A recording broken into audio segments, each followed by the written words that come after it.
Okay, so we're back again. So this is what it's finished up like. So I've got most of that one there out. This one here is completely gone.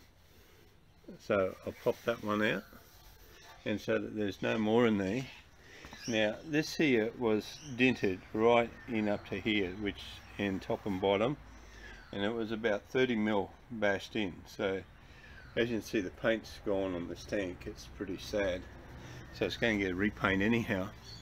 But this here had 3 creases in it, so it went from here down to there, back down to this one, and then back down to here, and it pushed this one in right down to the bottom. So in all up we spent about maybe 2.5 hours on it in total.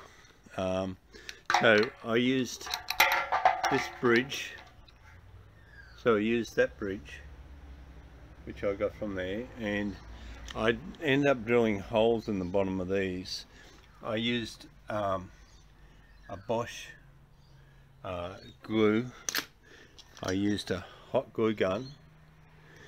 I used a heat gun, so I used a heat gun which I needed. I didn't use this thing. It worked out to be totally useless on this. And I used a bit of bar. Now I don't have oxy, and I couldn't heat this bar up and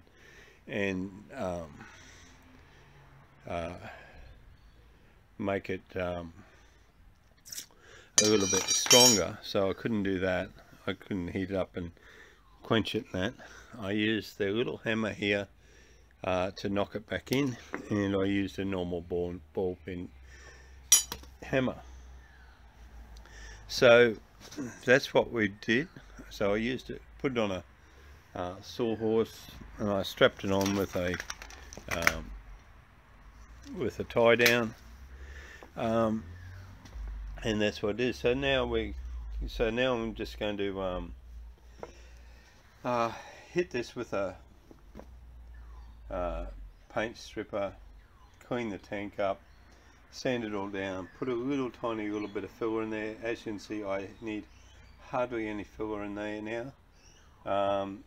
Take all the old paint off it, and I'll sand it up, and we'll go back to the original colour. So I bought everything for it.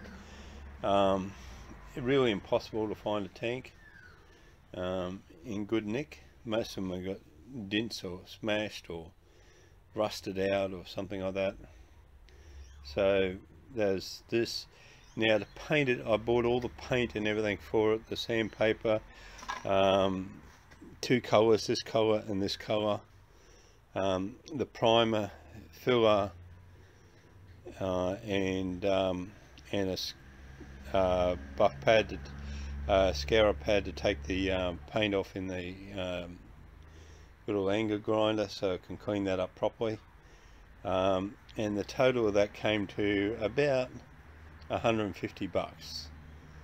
So the glue and everything, which of course you keep, so your consumables, 3 hours, $150 plus a bit of time, and that's what it took me. One thing I found is that you must be patient. You must go slow. This is really difficult to get into because you can't get, I couldn't get in down to there because the, as you know, in a fuel tank, in a motorbike fuel tank, it's split like that, so you got the rib down the middle, and because this here was down here, the only way I could get in through was through this little tiny hole in the side here, where the